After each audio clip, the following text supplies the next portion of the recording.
Millionaire CEO yells at poor lemonade girl.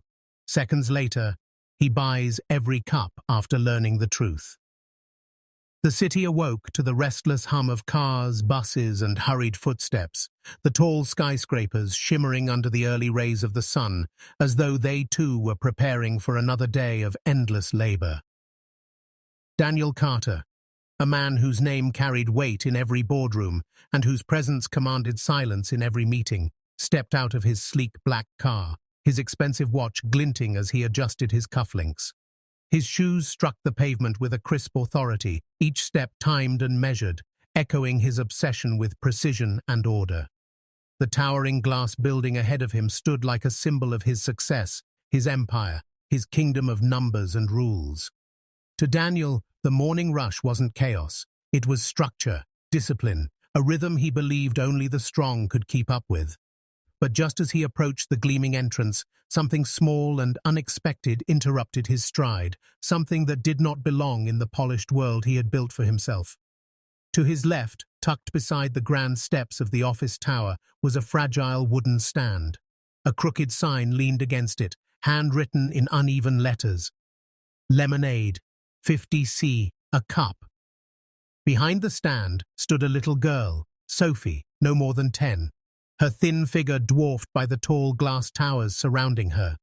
Her hair was messy, falling in wild strands around her face, but her eyes glimmered with a stubborn hope, and her lips curved into a smile far too brave for her small frame.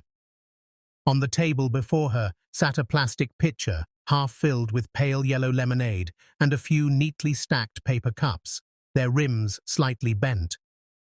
Sophie's voice rang out softly, but with surprising determination. "Fresh lemonade, just 50 cents. A few passers-by gave her quick, dismissive glances, their tailored sucors, its and polished shoes marching past without pause.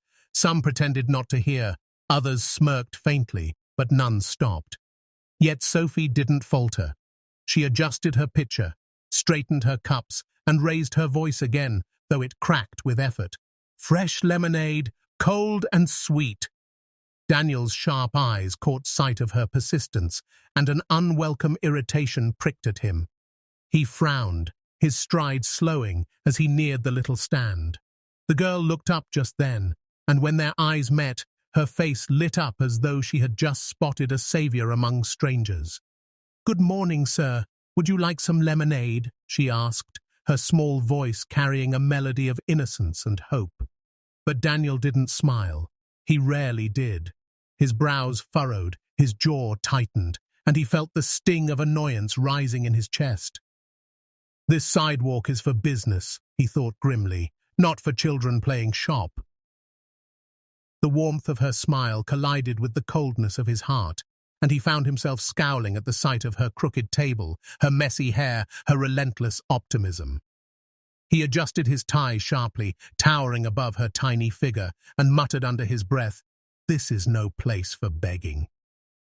The words left his lips like shards of ice, harsh and dismissive, slicing through her fragile morning. Sophie's smile quivered, the corners of her lips falling ever so slightly, though she tried to hold on to it. Her small hands clutched the edge of her wooden table as if bracing herself against the weight of his words.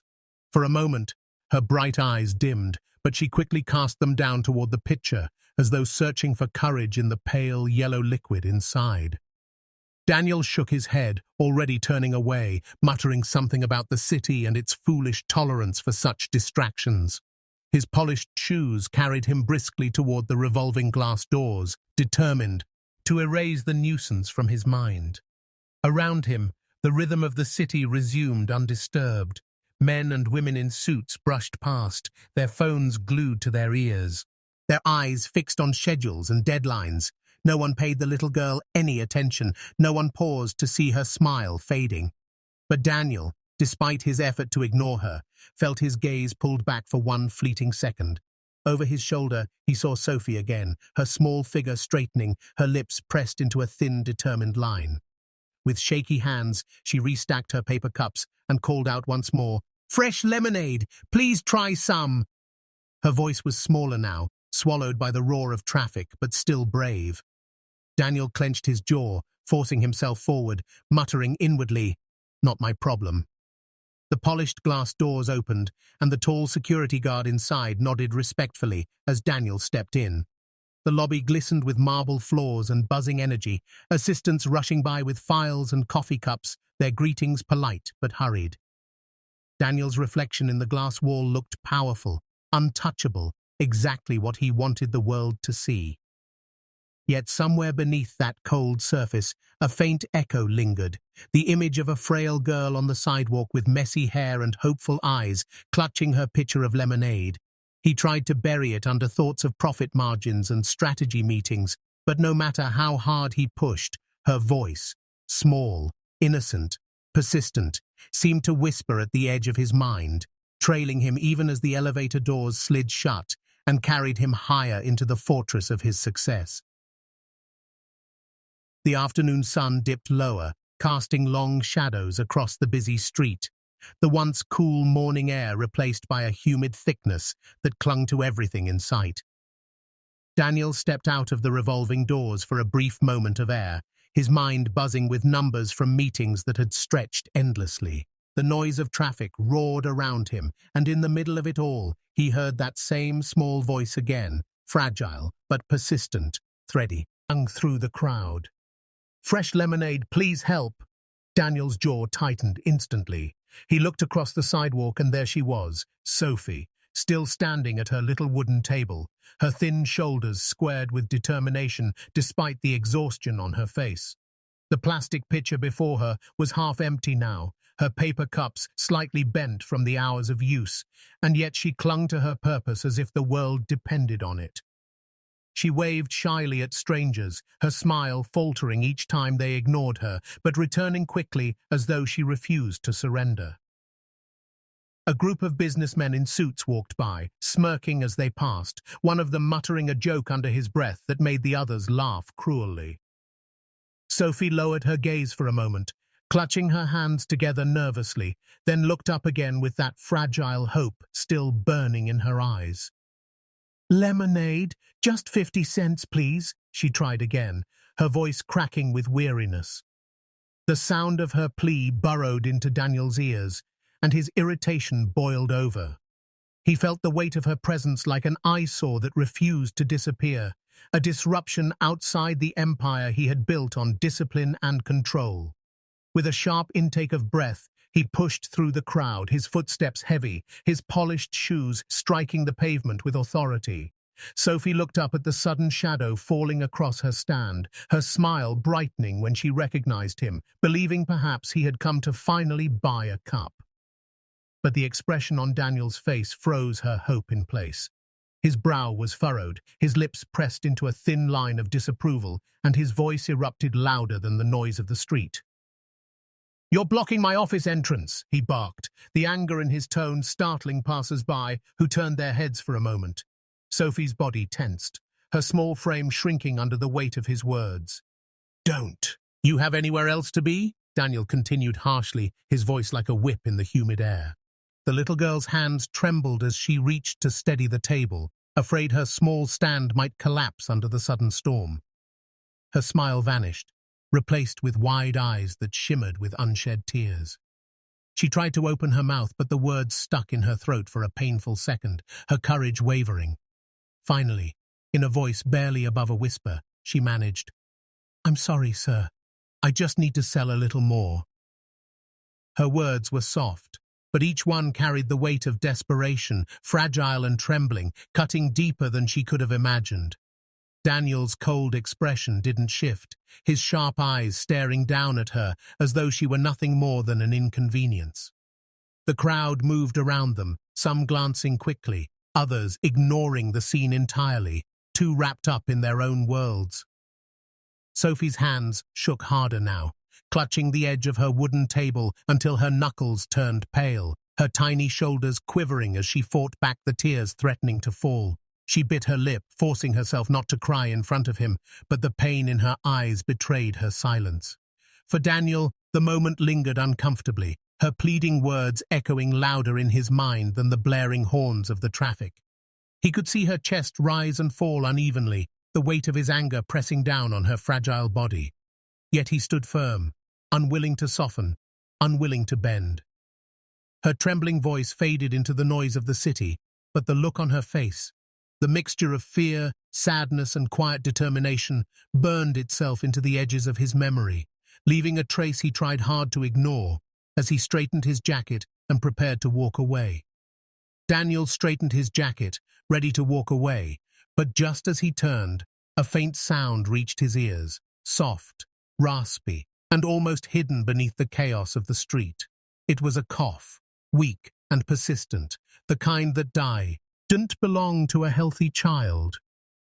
His steps faltered, his sharp instincts unwillingly pulling his attention back toward the stand. He frowned, his eyes narrowing as he leaned slightly, peering behind the rough wooden table.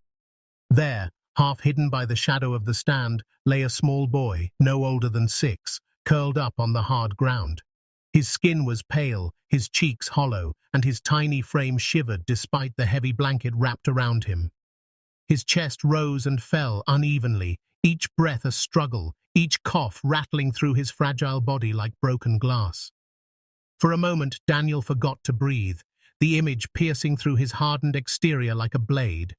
Sophie, noticing his gaze, gasped softly and rushed to shield her brother with her small arms, her face suddenly filled with fear. Not fear of Daniel's anger anymore, but fear of pity, fear of judgment, fear that he might send them away.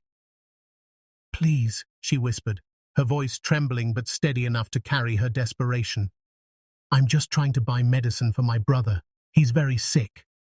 Her words were simple, but they struck like thunder in the middle of Daniel's chest, each syllable unraveling the fortress he had built around himself. The boy's frail body shifted beneath the blanket, another cough shaking him violently as Sophie stroked his forehead with a tenderness only a sister could give. She glanced up at Daniel, her eyes glistening with unshed tears, her face no longer smiling, no longer pretending, but stripped bare of all hope, except the hope that someone, anyone, would understand. Daniel stood frozen, his polished shoes planted firmly yet feeling unsteady on the ground beneath him. The anger that had burned in his chest moments before dissolved into a silence so heavy he could barely swallow it. His throat tightened as he watched the boy struggle for air, his small hands clutching the blanket as holding on to life itself. The city noise seemed to fade, the rushing footsteps, the car horns, the laughter of businessmen. It all blurred into nothingness as Daniel's eyes fixed on the fragile child at Sophie's side. The weight of her words echoed inside him, louder than the harsh commands he barked in boardrooms, louder than the cold voice he had used on her only minutes ago. For the first time that day, perhaps for the first time in years, Daniel Carter felt powerless. He remembered the sharpness of his own childhood, the nights his mother had sat awake worrying about bills, the times he had gone hungry because there simply wasn't enough. He had buried those memories deep beneath layers of success and arrogance, but now, looking at Sophie and her brother, they clawed their way back into his heart. Sophie shifted uncomfortably under his gaze, brushing Liam's hair back gently as she added in a broken whisper, "I just need to sell a little more. Just enough for his medicine, that's all." Her hands trembled as she adjusted the blanket around her brother, trying to protect him from the world, from the stares, from the indifference of strangers who passed by without seeing. Daniel's lips parted, but no words came out. His mind, usually so quick to calculate profits and strategies, fell silent, overtaken by something he couldn't measure or control. The silence between them stretched long, heavy with the truth that had been hidden until now. He looked at Sophie again, her eyes red but steady, her small body bracing itself against his judgment. Yet this time, there was no anger left in him, only a hollow ache that tightened with each passing second. The world around him moved, yet he stood still, caught in a moment he could neither ignore nor erase, the image of a sick little boy and a sister's desperate love searing itself into the very core of his being. Daniel stood still, his chest heavy as if the air itself had thickened, and for the first time in years his thoughts slipped away from profit, margins and contracts into a past he had long buried. His mind raced back to dimly lit rooms where the refrigerator hummed emptily, to nights when hunger gnawed at his stomach while his mother sat quietly at the kitchen table, her hands pressed to her face, hiding tears she didn't want him to see. He remembered the shoes that pinched his feet because they were too small, the coats that were patched and worn, the cold winters when his father's absence loomed like a shadow that stretched across every corner of their home. He had built his empire to escape those days, to erase them. But standing here before a fragile girl protecting her sick brother, he felt those memories rushing back, demanding to be acknowledged. The armor he had crafted over decades, his discipline, his authority, his unshakable control, began to crack. Sophie's small figure bent protectively over her brother struck him harder than any deal gone wrong, harder than any loss he had endured in business. The purity of her love, the raw determination in her eyes, stirred something he thought was gone, something human, something vulnerable. His throat tightened as he lowered his gaze, the anger in him replaced by a hollow ache that was almost unbearable. Slowly, as if moved by an unseen force, Daniel bent his knees, lowering himself to her level, his towering presence shrinking until his eyes met hers. Sophie blinked in confusion, startled by the sudden gentleness in a man whose voice had moments ago been sharp enough to cut. His voice dropped, softer now, almost unfamiliar to himself as he asked, "How much for all the lemonade?" The words hung in the air, heavy with meaning, carrying not just an offer, but a bridge between two very different worlds. Sophie's mouth parted slightly, her breath catching as she processed his words, her eyes widening with disbelief. "All of it," she whispered, her tone a fragile mix of hope and suspicion, as though she feared she had misheard him. Her hands, still trembling from moments before, froze in place as she clutched the edge of her stand, her heart pounding faster than it had all day. Daniel gave a single firm nod, his expression no longer cold but softened with something he hadn't felt in years, compassion. His hand slipped into the inside pocket of his suit jacket, fingers brushing against the familiar leather of his wallet, an object he usually wielded like a weapon in negotiations, but now held as a vessel of mercy. The rustle of bills echoed faintly as he pulled it free, his mind strangely quiet, his heart strangely loud. Sophie's wide eyes followed the movement, her lips parting again but no words coming out, her breath shallow with the weight of what was unfolding. Around them the world continued in its hurried rhythm, cars honking, shoes clicking, voices rushing. But for Daniel and Sophie, time slowed, and in that stillness, the wall between power and poverty began to crumble, brick by brick, in the simple act of a man offering to buy lemonade. Daniel's wallet rested heavy in his hand, and as he opened it, he felt a strange stillness wash over him, a clarity he hadn't known in years. He didn't pause to count, didn't hesitate to calculate. He simply reached in and pulled out a thick envelope he always carried for business emergencies, an envelope stuffed with cash meant for last-minute deals or urgent transactions. But now it no longer belonged to him or to the empire he built. It belonged to this moment, to this child and her brother who had reminded him of what it meant to be human. Without a word of warning, he extended it toward Sophie, his fingers steady, his gaze softer than she had ever seen. The envelope looked enormous in her tiny hands, her thin fingers trembling as she accepted it, her chest rising and falling quickly, as if she were afraid it might vanish. Her lips parted in shock, her eye is already brimming with tears that glistened in the afternoon light. "Take your brother to a doctor today," Daniel said firmly, his tone no longer sharp with authority, but filled with a quiet urgency that left no room for doubt. His voice carried weight, not of command, but of care, and Sophie nodded instinctively, clutching the envelope to her chest, as though it were the very key to her brother's life. Her tears spilled freely now, tracking down her dirt-smudged cheeks, soaking into the strands of her messy hair. But she didn't wipe them away. Instead, she leaned down, wrapping her small arms protectively around Liam, pulling him closer to her as if shielding him from the world. "Thank you, sir. You saved him," she whispered, her voice breaking, carrying both relief and gratitude so pure it cracked Daniel's heart open wider than he thought possible. Liam stirred weakly under the blanket, his tired eyes flickering open for just a moment, and though he didn't fully understand what had happened, he nestled closer into his sister's embrace, comforted by her warmth. Passers-by began to slow, curiosity tugging at them as they noticed the unusual scene outside the cold marble tower of power. Some stopped completely, their eyes widening as they recognized Daniel Carter, the feared CEO, whose name alone often silenced rooms, now kneeling beside a lemonade stand with a trembling child. They whispered among themselves, stunned at the sight, unsure if they were truly seeing the same man they knew from headlines and boardrooms.